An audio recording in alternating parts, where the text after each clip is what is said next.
Hello and welcome to the most excellent 80s movies podcast. It's the podcast where a filmmaker, a comedian, and their very special guests just rampage and rip-roar their way and then eventually climb down the chimneys of the 80s movies we think we love or might have missed. With these, our modern 2021 eyes. Today we were watching Gremlins, a movie selection from 1984. From 1984. That was a weird way I said it. Oh, that's good. Steven Spielberg presents Gremlins. Billy Pelser has a nice home. Billy, is that you? Yeah, Mom, it's me. A nice job. A nice girl. If you're not doing anything this Thursday night, maybe you'd like to go out on a date with me? I'd love to. And loving parents who are about to give him You're gonna like this. No, don't shake it. We're gonna have to open it now. It won't wait till Christmas. the most unusual gift he ever got. What is it? It's your new pet. Come on, Barney, be a good dog. My dad gave it to me. But there are a few things to keep in mind. If you expose it to the light, you may hurt it. If you get it wet, it will multiply. All that from water? They got wet? Yeah, plain water. And most important, no matter how much they beg, never let them eat after midnight. Because when they do, they change.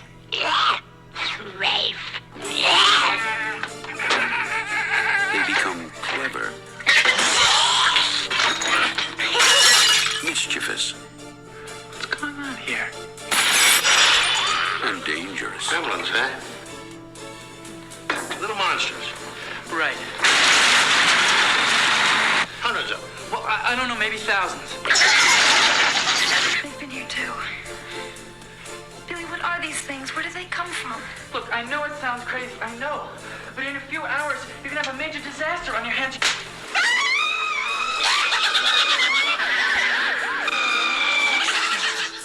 Gremlins, directed by Joe Dante. They'll be expecting you. So we're live Hey, everyone! Hey, I see you. at the Neighborhood Comedy Theater in downtown Mesa, Arizona. I'm Krissy Lenz, this podcast's comedian and resident doer of wrong things that don't make the sound work. And with me, as always, is filmmaker Nathan Blackwell. Hey, everyone. How's it going? Two awesome guests today, both performers at the Neighborhood Comedy Theater. We have a improviser, and I forgot the second thing already. It's okay. I'm a very recent horror movie enthusiast. Yes, and comedian, improviser, all-around wonderful, hilarious young person. Yeah, which means I haven't seen this movie. That's really all you're trying to say. It is, yes. You didn't experience the time zone of this movie. And also another improviser. You didn't say her name. Oh, Oh my God. Well, I just identify These as people- young person. It's okay. These two people need no introduction. Yeah. And now to begin talking about Gremlins. My name is Mallory Roeder. I'm an improviser, a recent horror movie enthusiast, and an all-around young person, which means, again, I did not see this movie prior to this podcast. Of course not. And then we have another young person who is also an improviser and journalist, an all-around movie nerd. Do you want to say your name since Mallory Yeah, I'll said say hers? my. I don't want to I leave you just out. don't want to make this seem unfair. Yeah, my name is Kevin Reagan. No relation, but quite fitting for this podcast, actually. Yes. That's why you're selected. Yes. And so Gremlins, did you see this as a kid? Was this a movie that you enjoyed? Oh yeah, for sure. Yeah, this was like one of those staples. Like, you know, you saw Goonies, you saw this, you saw the Indiana Jones movies. It was like part of the required watching.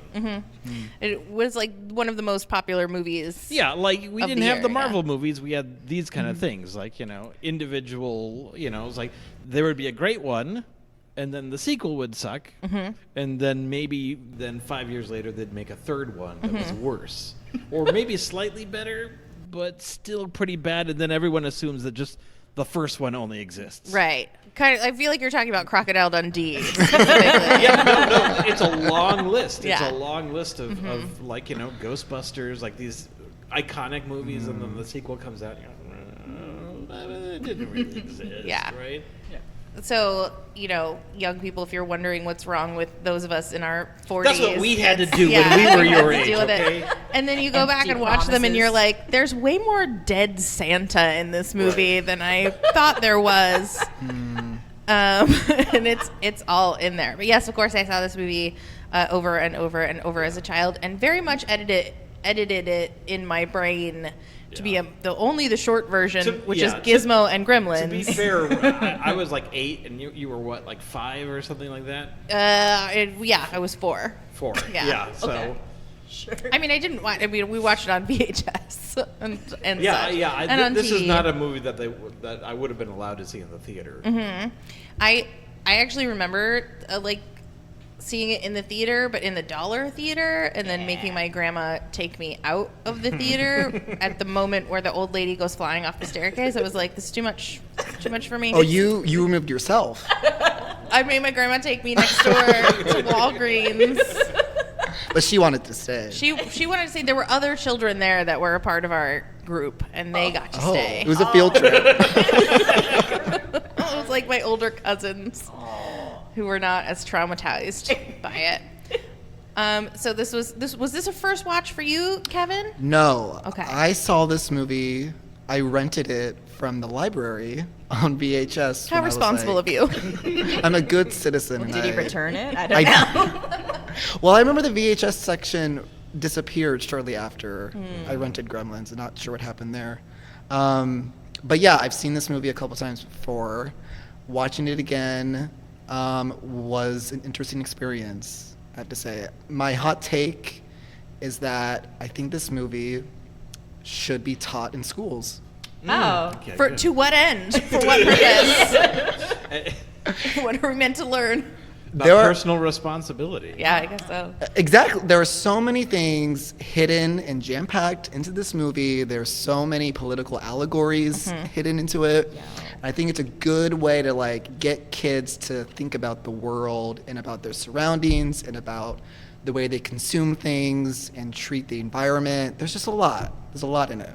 Well, I cannot wait to get to each of those individual things.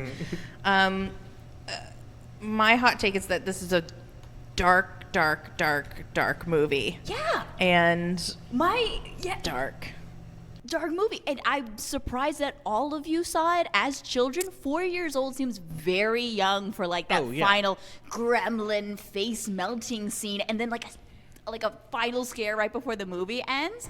This doesn't seem like a child's movie, and especially because the lead actor is 18 in this, 19 years old. He works at a bank, and his buddy Judge Reinhold is 23 and is the junior manager. So these are kids who are not they should be in college, but they're not, right? Yeah. Right. They're I think that's kind of adults. the theme. They're in a dead-end town. Yes. That's kind of an element of the movie. So they're basically your age, Mallory. Yeah. And I don't know. It seems like if this was a movie that was made for children, then it would have starred children, a la The Goonies is a scary movie, but has children, is for kids. So it's not for adult, or no, it's not for children, but it has these goofy scenes of and we kind of saw it in the trailer of this woman riding up on the assisted stairs thing, and then just yeeted out of the window. Yeah. And then we assume she's dead because she's just 2 feet up in the snow. Yeah, I mean, it's a horror comedy. Yeah. And this is what's wrong with people our age, is that this is what they were here you go, children. There's a lot more of murdering, police not helping, adults not believing other adults, essentially. Just hey, drive drunk home in your plow. Wait a minute, on third thought, maybe don't. But we're also fine with you doing it. I feel like this is a period where, because some of these filmmakers, especially Steven Spielberg, was able to have such success that he then went on to make these like commercially successful stuff that on the surface seems like kids fare, but there was so much horror put into it. You know? Yeah. I mean, we've already seen Poltergeist, which is something that, I mean, he was so heavily involved in, and that was kind of like putting the mainstream, horror, to a lot of the public, but also just all sorts of other movies during this time, that are messed up when you go back and look at them. Yeah, you look at and they're for kids, and there are scary stuff. Yeah, we were allowed to like be traumatized by movies when we were children. Well, part of it was the PG thing. Yeah, that was PG the problem. And PG-13. Yeah. The Gremlins and the Temple of Doom were the movies that really started the debate about creating a PG-13 rating. And then Red Dawn was the actual first one, right? Yeah. Okay. As far as I understand it. So that should have been rated R. Oh my God, yes. It's so violent. Mallory, have you seen Red Dawn? I've seen no Put it on the list. Put it on the list. She only watches Friday the 13th. I've seen Friday the 13th and Child's Play. Oh, we've done both of those on the podcast. Child's Play, I'll go back for. I love that movie. Yeah, it's hard to define things of this era, and it's like, are they kids' movies? Are they for adults? Is it horror? Is it comedy? There's some real goofy stuff, but it's also, is it a Christmas movie because it takes place at Christmas time, and it is Christmas Eve, and it is a Christmas movie? Yeah. It also, is obviously a horror movie, which would put it like in Halloween territory, but this movie was released in the summer. It was rushed into the summer. In the hot heat. They were gonna put it out during Christmas. Yes, that they were. Christmas time, yeah. But then they were like, Ghostbusters, let's see what you got. I see that. Yeah, it came out. Didn't it come out Same day. Literally the same day as Ghostbusters? That'd be a fun double feature. Ghostbusters, which is also scarier than you remember it. Very spooky. Yeah. And very sensual. Yeah. That's a real nice way to put that. There are moments in that. Okay, so Gremlins.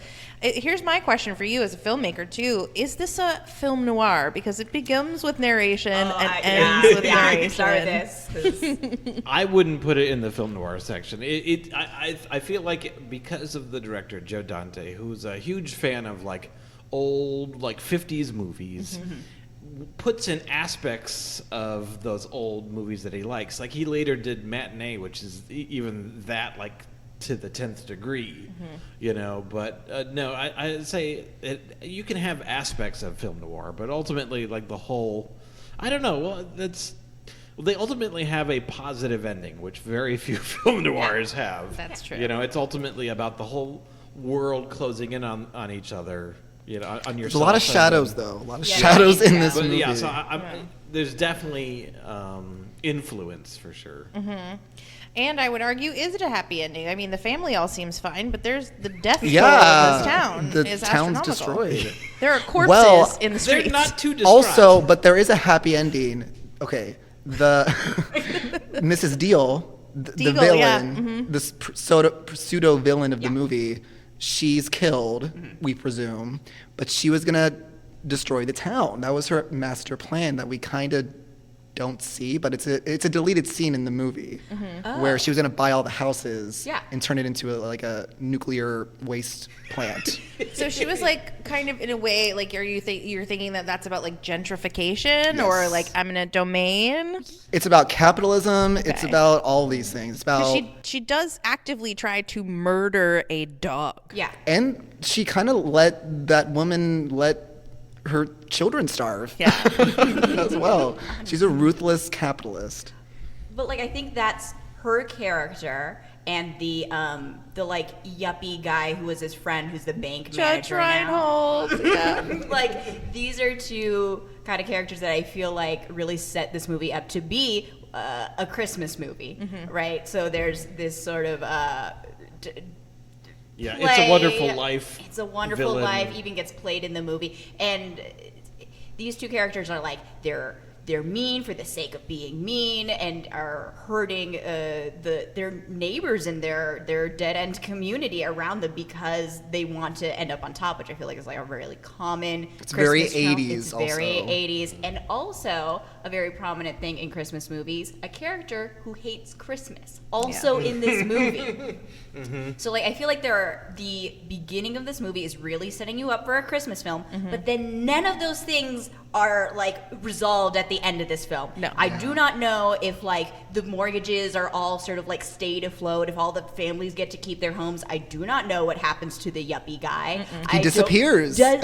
He never comes back in the like, movie. How does that love interest feel about Santa Claus and Christmas now? Like, is it a now positive sort of thing? Because All she's got this- the other deaths and murders this help new- bring yes. it back for her. Yeah. The bonding from all that Distracting. killing. The teamwork. really kind of paved over all those. So It gets hijacked by a horror film. Yes. And it goes full on crazy once the Gremlins take over. Yeah.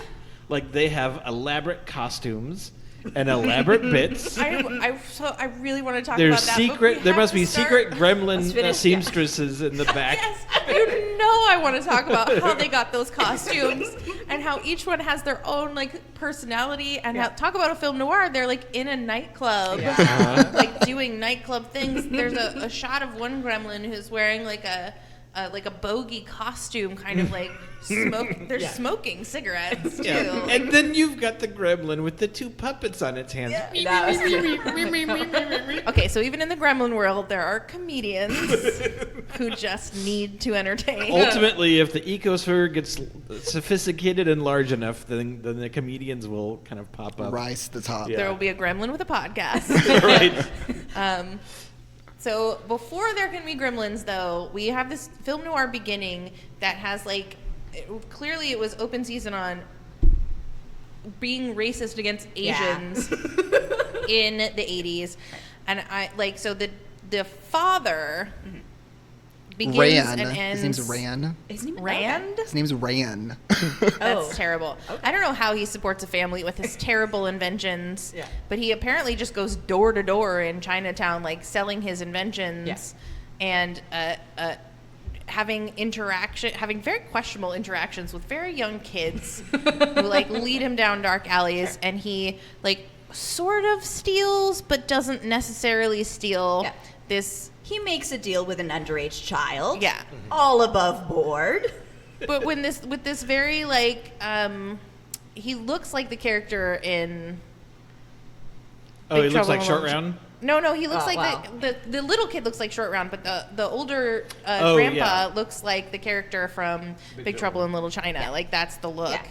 And he's like, you can't have this mogwai creature. It's too much responsibility for you. And the kid's like, yeah. Give me $200. I'll meet you out back. And he takes. I thought it was 20. He paid 200? Yeah. Oh. The kid knew 200. the value there. In 80s dollars. Again. That's a lot of money in 80s Yeah. in 80s dollars. And he's like, I gotta. What's this? So is this like a cultural appropriate? Like, is this a colonization risk? Again, yes, Because that's what I he's- was thinking. Like, yeah. this is a warning about not stealing things you don't understand. Mm-hmm. Yeah. Ultimately, it's like the old man who owns the shop. He's got his own agency. He has self-respect. He seems like a serious dude. Mm-hmm. He's not going to do some catchphrase or whatever. Like he's serious. And then the dad comes in and is like, oh, look at all this stuff. Oh, when you've got dragon breath, you really Gong. need this. Yeah. Was that a So- slur? What was that? Yeah, Wow. and so he is not like attuned at all to. He's not reading the room. He's not attuned to this dude. This is his stuff, and he says, "No, I'm not going to sell it." Yeah. So he's playing quote the ugly American. Yeah. And then ultimately at the end, when the old man returns, that's definitely the speech that they get. You guys were not prepared for this. You guys did not take the responsibility, and they literally didn't. They treat these warnings and everything so casually, and they happen, and it's 100% their fault. Oh, yeah. It's almost like the almost as if like the Gremlins, the Mogwais didn't exist. This is almost like one big like Twilight Zone episode where they need to learn a lesson about responsibility. Yeah. So I have a fact about mogwai Okay. as well. So the rules which we simply must discuss. Yes. The rule number 1 is that bright light will not only hurt a mogwai, direct sunlight will kill a mogwai. So sunlight's out. Water, they can't drink water because water is what causes them to multiply. And they can't eat food after midnight. So food, light, and water are what these creatures can't abide. So the mogwai are actually aliens that were genetically hybrided. Is this from like the comics? The Hybridized? expansive comics? Yeah. Okay. A la Stitch. Yeah, I They got are- very Oh. proto-Stitch vibes. And because of the scientists messing around with creating them, only 1 in 10,000 mogwai will be sweet and gentle and nurturing creature like Gizmo. The other 999 of them will. There's more than that. 9,999 of them will be real assholes. Turns out. But here's my biggest question.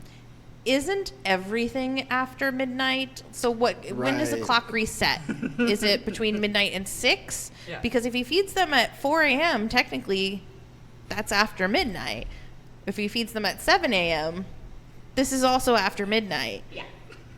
I presume like maybe it's like not so much about the time, but like how much time passes after the sun goes down. Maybe like Their circadian rhythm. Yeah. When in their own system. Therefore, a mogwai in Alaska would always be able to eat yeah. or never be able to eat. Actually, I do have a question just because you have this background knowledge. So one of the characters in the movie who's like, you know, the kind of crazy dude around town. Mr. Futterman. Mr. Futterman is talking about how they had the Gremlins in the war and they were always Right. messing with their machinery, with the Equipment. American machinery, and that's why we don't trust Toyota.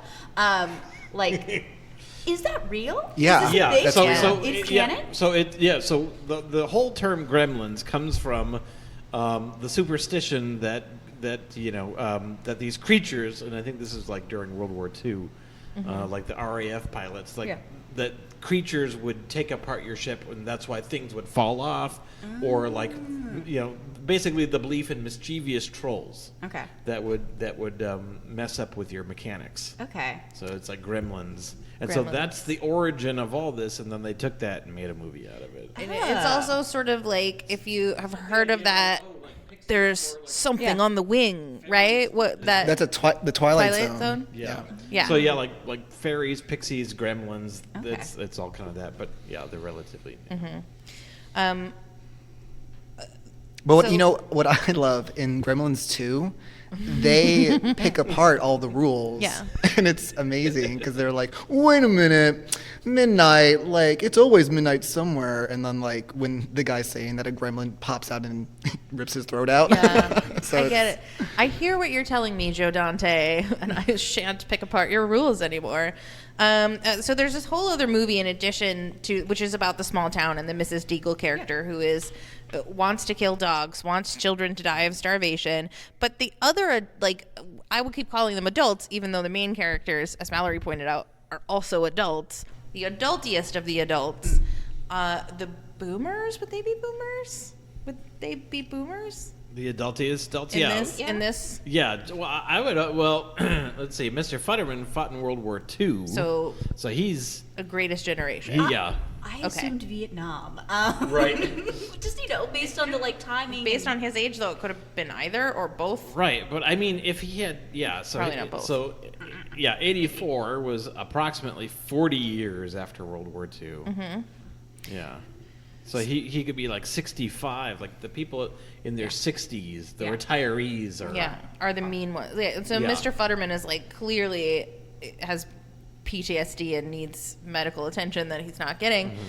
So he just like drives his plow and drinks at the bar, and then also drives his plow. But like so the other people in this town are not having this like Christmas spirit. Like the sheriff is trying to wheedle a free tree out of the like small business owner who's like, come on, man, like times is hard. Can't you buy a tree?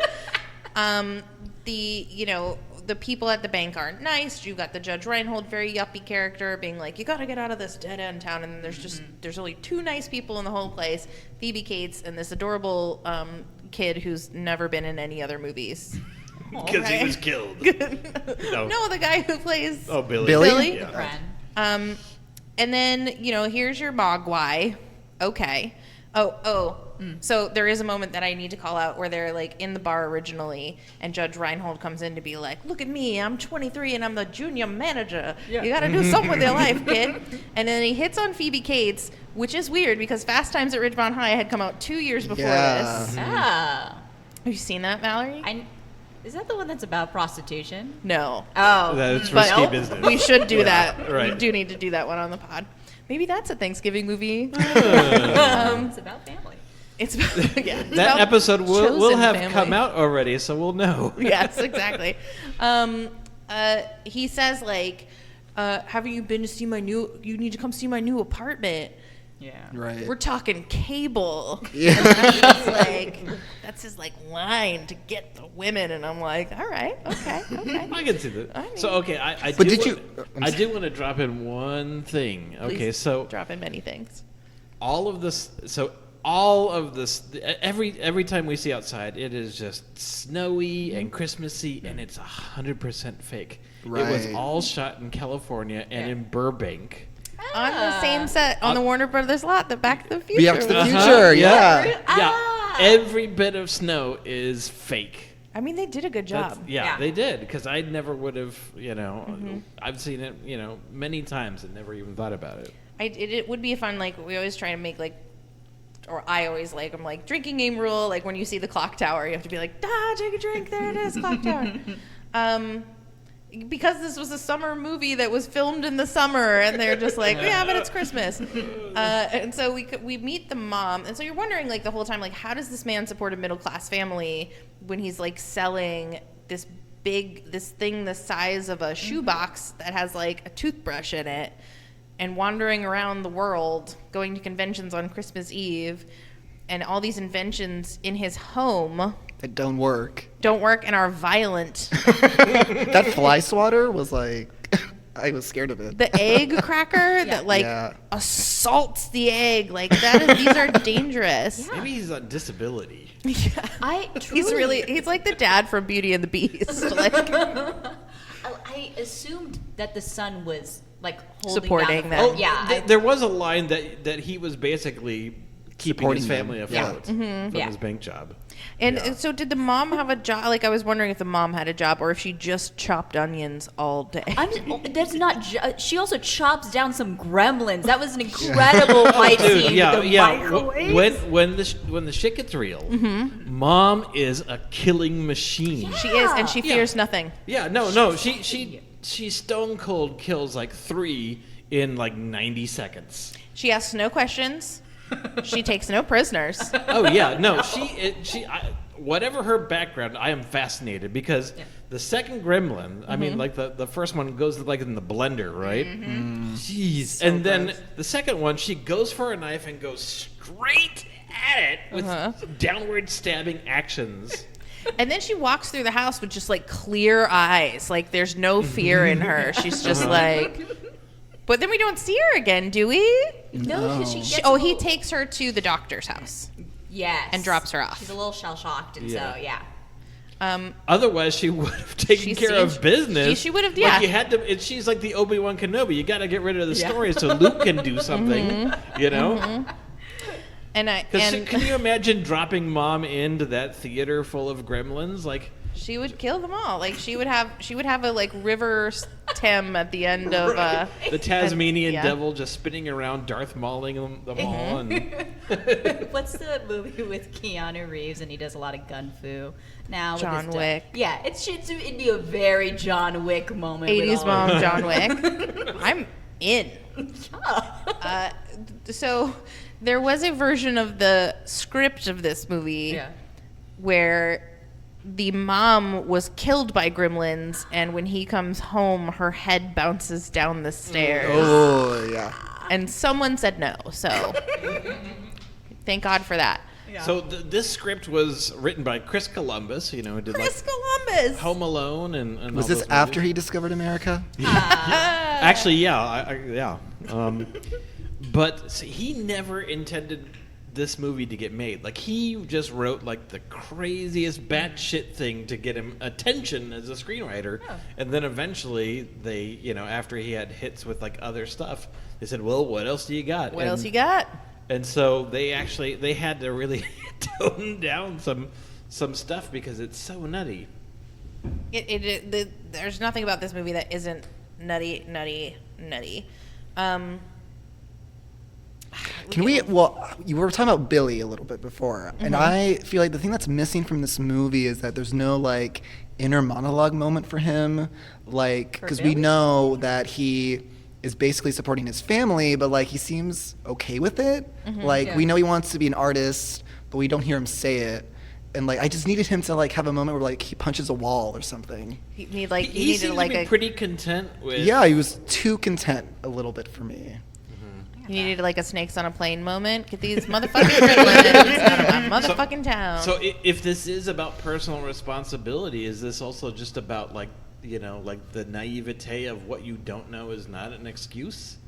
You know, because like all like his in terms of personal responsibility, like he's upset when things go wrong, but it still doesn't like affect him. Yeah, you know? it's just kind of like, oh, this is happening in the moment. I'll take care of this now. He does just kind of float through it until the whole town is taken over. But like, is that, you know, I'm going to use this term wrong. Is that a trauma response, right? He's looking down at his friend who wants to get out of this dead-end town. He's got a negligent father. He as a son is like holding this family together and like paying the mortgage, and his dad is spending $200 in Chinatown with a man paying a small child some money in an alley. Like truly, like he is just like it's so hard. He never had a childhood. I'm assuming this about Billy. Yeah, right. What, and I like wanted 19? that moment where like we see him vent a little bit. That's what I wanted. Okay, I feel that.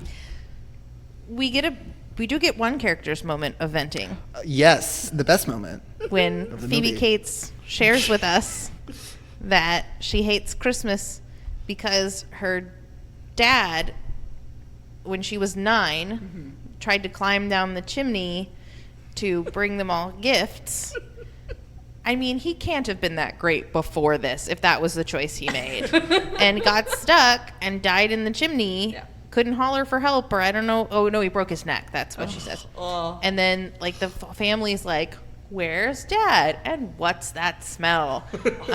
And they have to break down the chimney to get dead Dad out of there. So, like, yeah, we're talking trauma response. Yeah.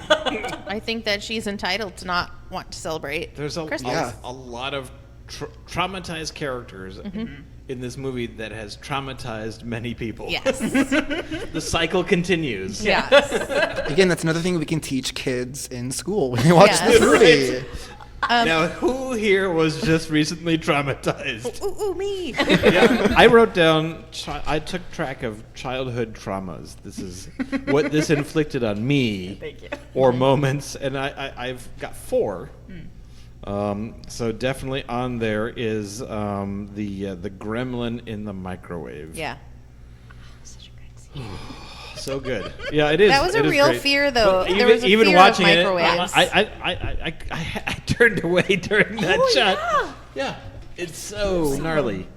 Oh man, I don't like it. Yeah. PG-13. It's Yeah. gross. And there's a lot of animal abuse. Like and you know, Billy is truly cavalier about what he does with these lives he's responsible for.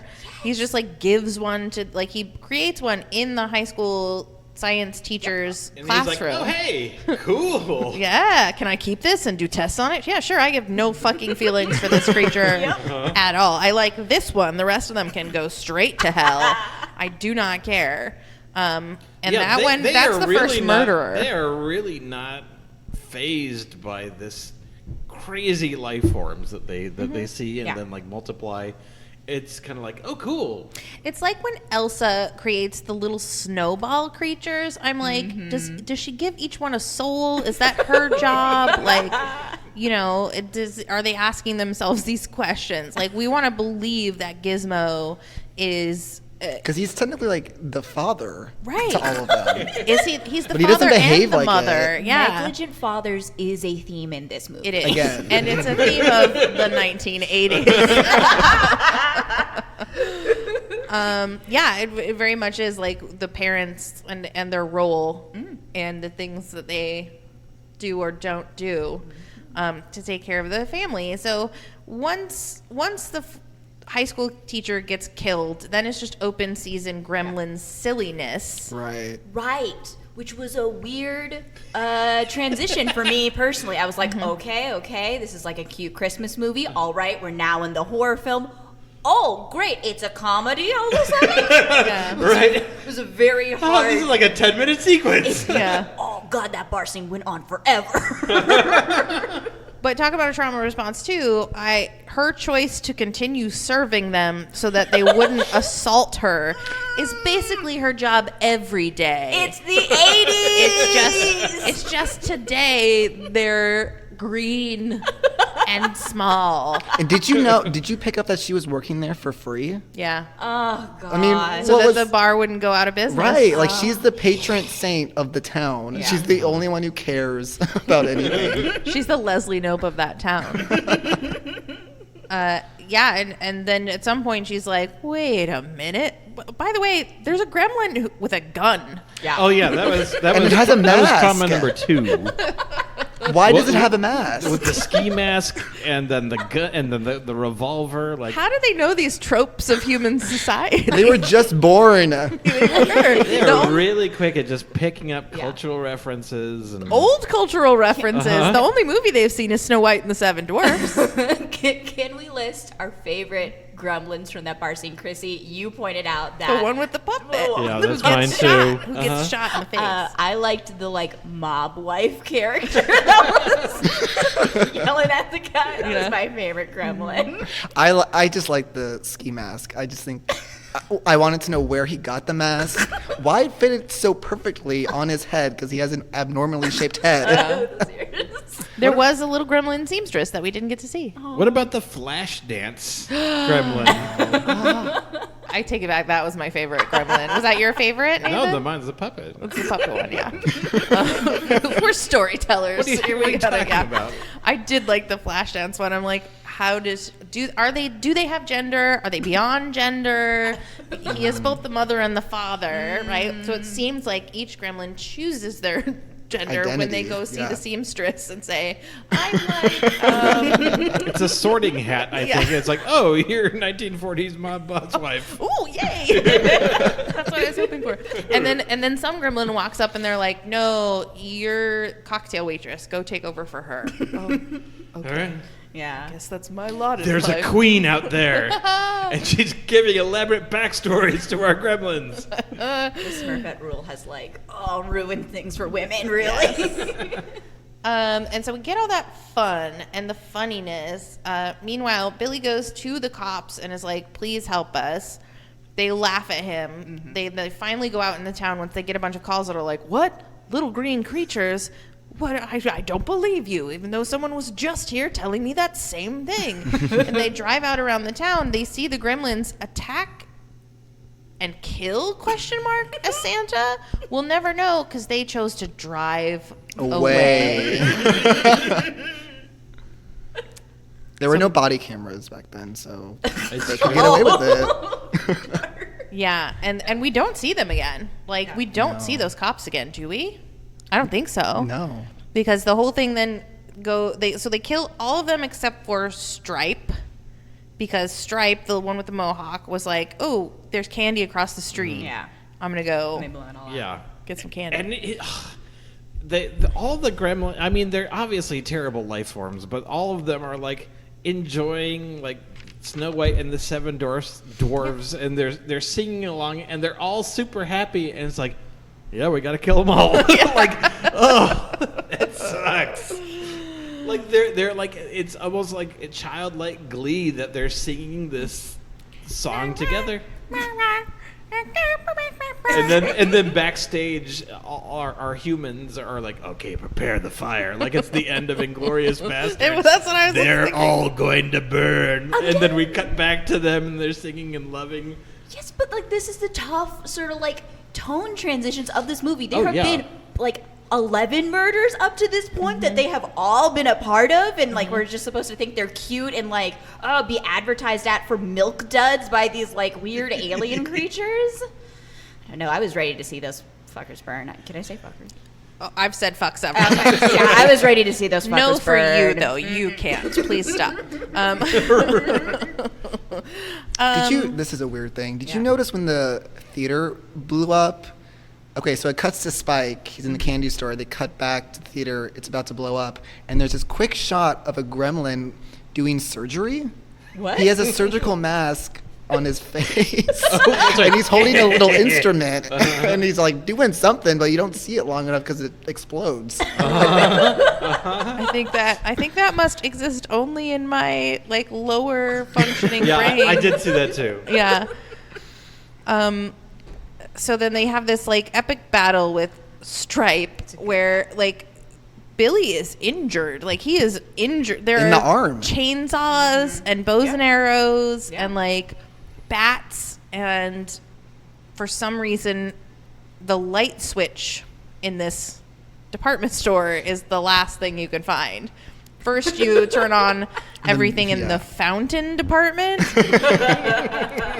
And so the baddest of all the gremlins is like, oh, I'm gonna hop in this fountain. So if a gremlin gets wet, then it creates more gremlins. It multiplies whatever form they're in. Yeah. So he's gonna jump in the fountain and be like, ha ha ha, you know, I thwarted you. I found water. Like that's. If there were gremlins in Arizona, we'd all be in trouble. Also, snow is but frozen water. Why does not being in the snow make gremlins happen everywhere? Sure, it gets covered in Gremlins too. They make they make sure that Billy isn't the hero who saves the day. Gizmo is the hero who saves the day by turning on the raising up the curtain and turning on the light and giving us a horrible melting face scene. That's trauma number 4. Trauma number 4. Yeah. So which is looks scarier, so this good. melting face or the Raiders melting face? Oh, this is much worse. Yeah. Very well. The other one was a human being, Nathan. I stand by my decision. Okay, very well. But when the human being is sort of dying, he's dead. The gremlin comes back to life as this and horrible, honestly, like black when smelting when character. when Tote dies in Raiders Lost Ark, that's like 45 seconds. So it's like, and then it's gone. How did you time this one? How long was this one? It was way longer. Way longer. I still stand by. I would rather have a plush gremlin, which I do own, than a plush ET. And there was a plush ET in the there department store. There was. Yeah. Good one. That was at a Steven Spielberg thing. Obviously, he produced it. All right. So, do you recommend this movie to people, Nathan? Or you're like, oh, you haven't seen Gremlins? Well, sit down. It's Christmas time.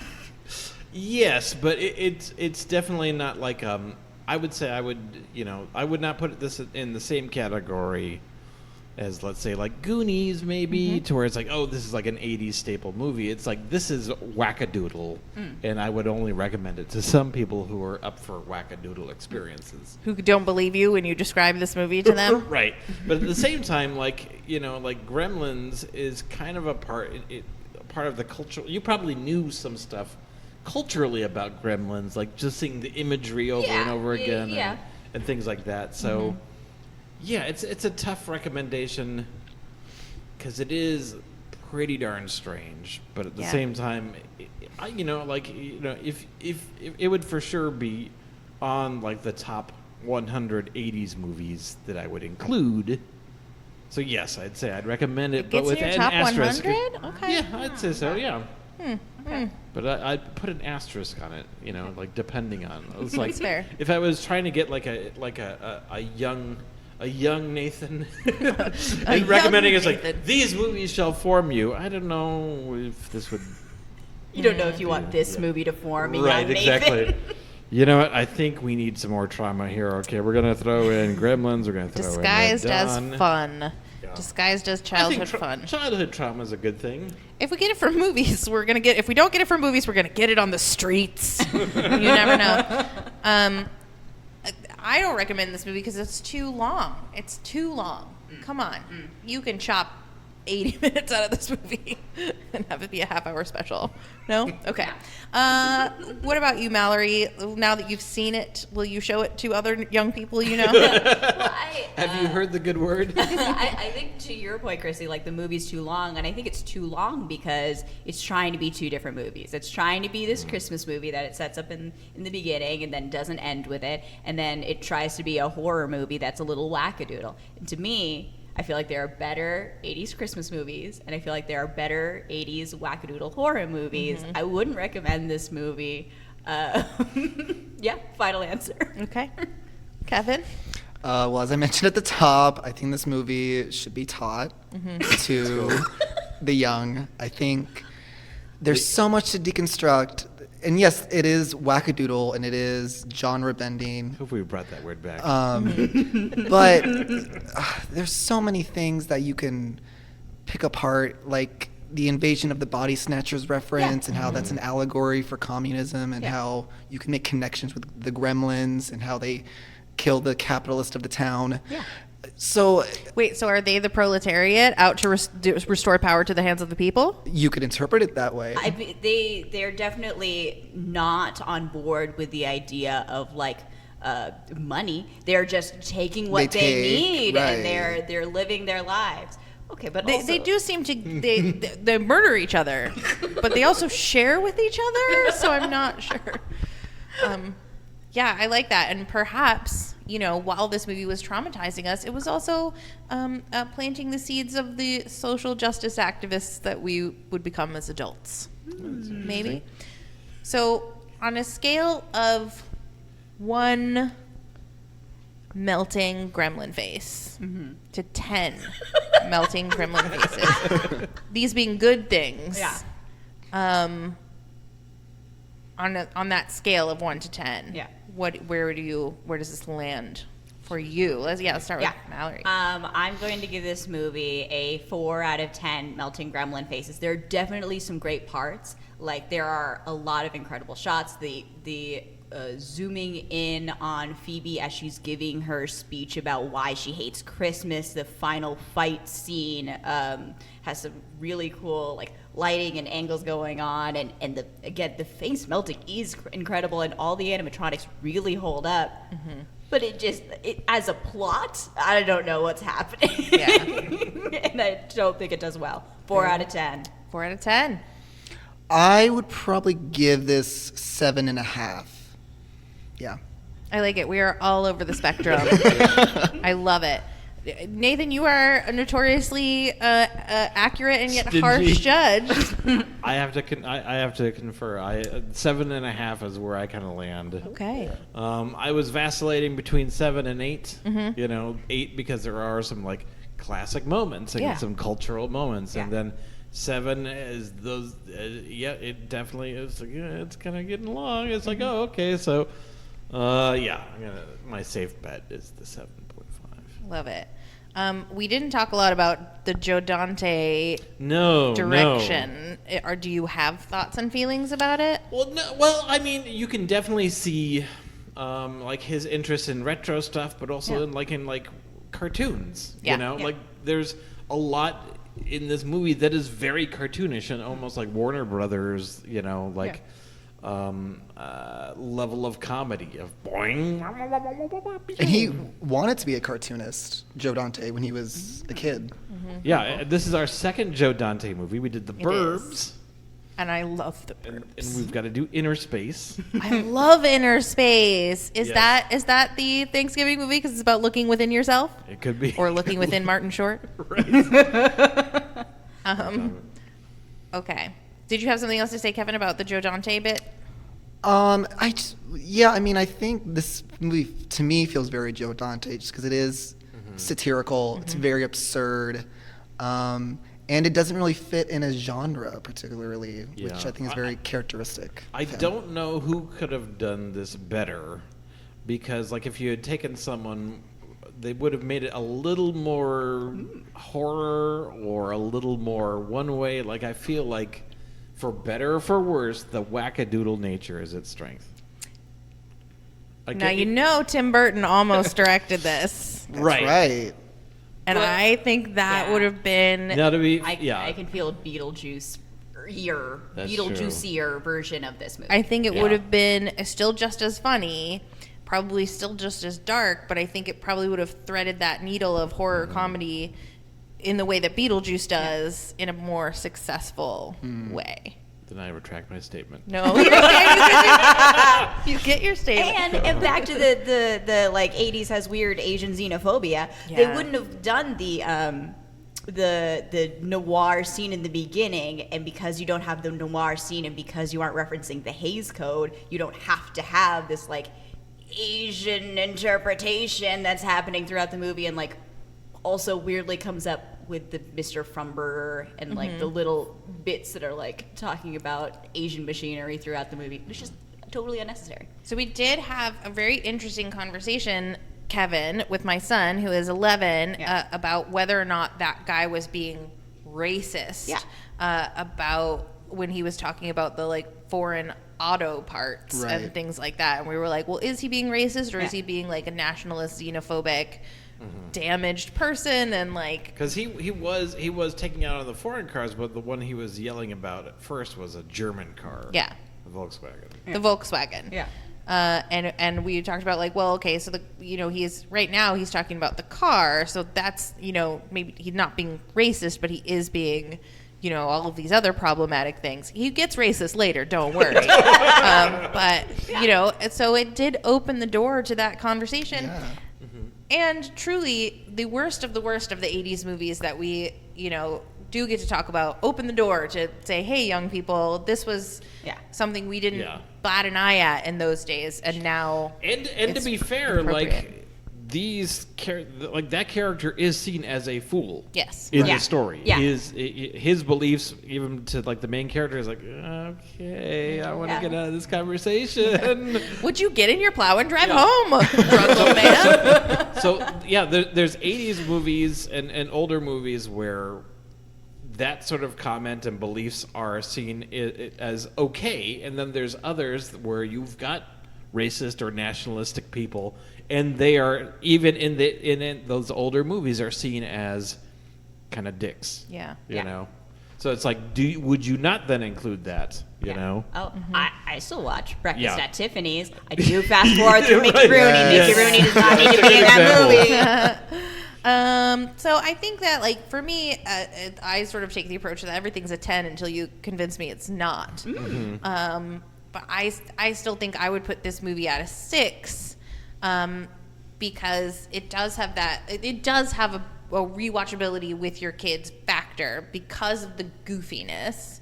But to compare it to Ghostbusters that came out on the same day, my kids have seen both, and they both had a period of extreme obsession and wanting to be Ghostbusters, and only are kind of like, yeah, I mean, Gizmo's okay. So, Yeah. what is your deep cut recommendation? Nathan, you have to go first for this one. Okay, Because good, yours are because- always the best. So, well, mine is this is it's not super. You've really deep. been on a streak, though, recently, so a lot of pressure here to not blow it.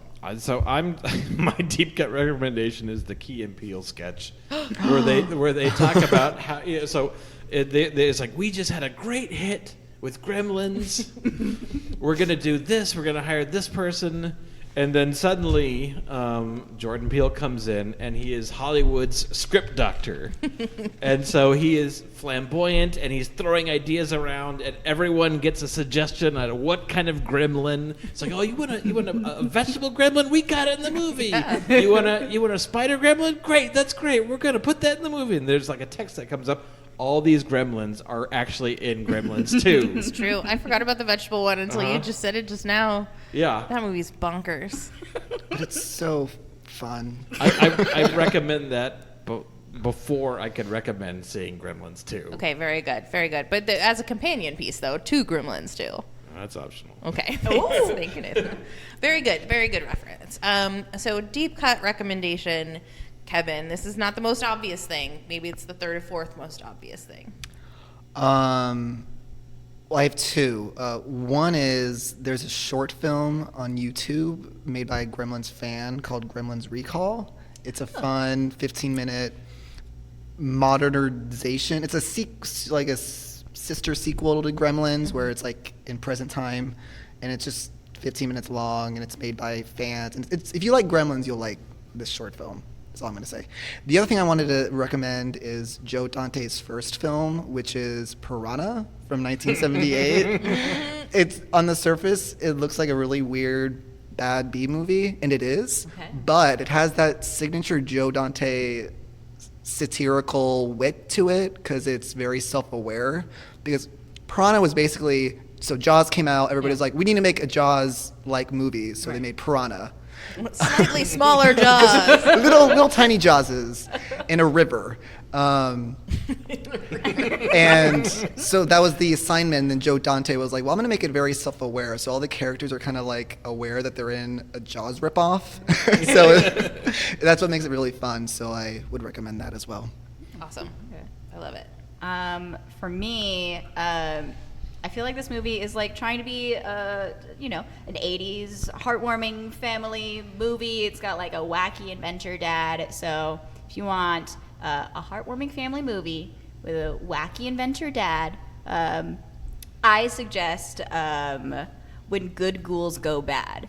So this is a movie based off of an R.L. Stine book starring Christopher Lloyd as a wacky inventor.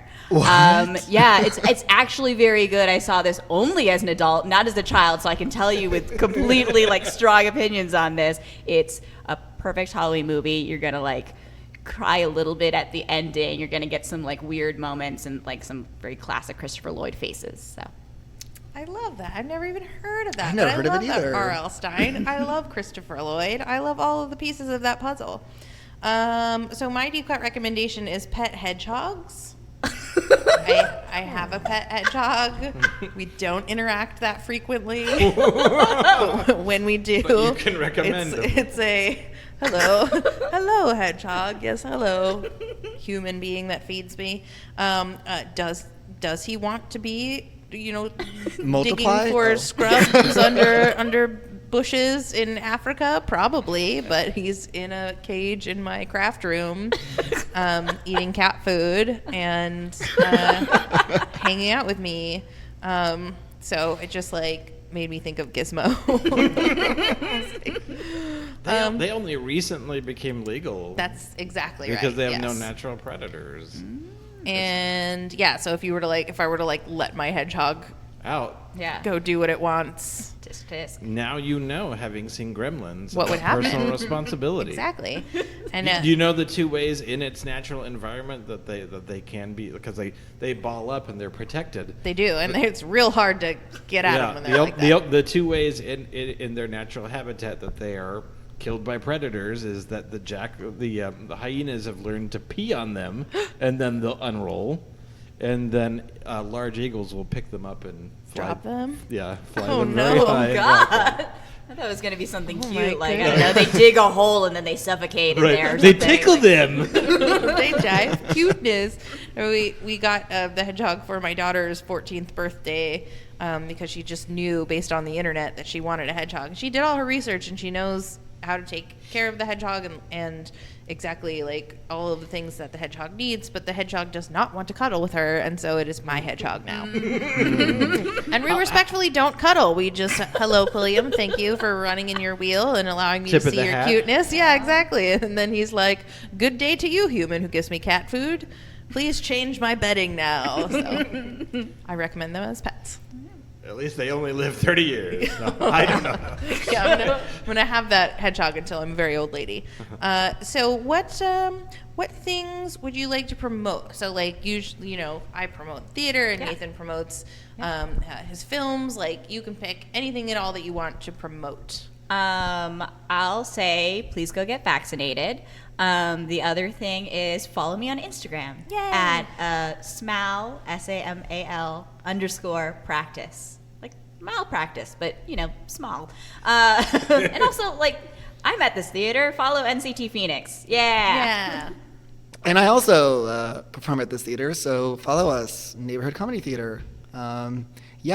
What else should I promote? I guess. Do you have a Twitter? I think your Channel Twitter's good. I do have a Personal Twitter. responsibility.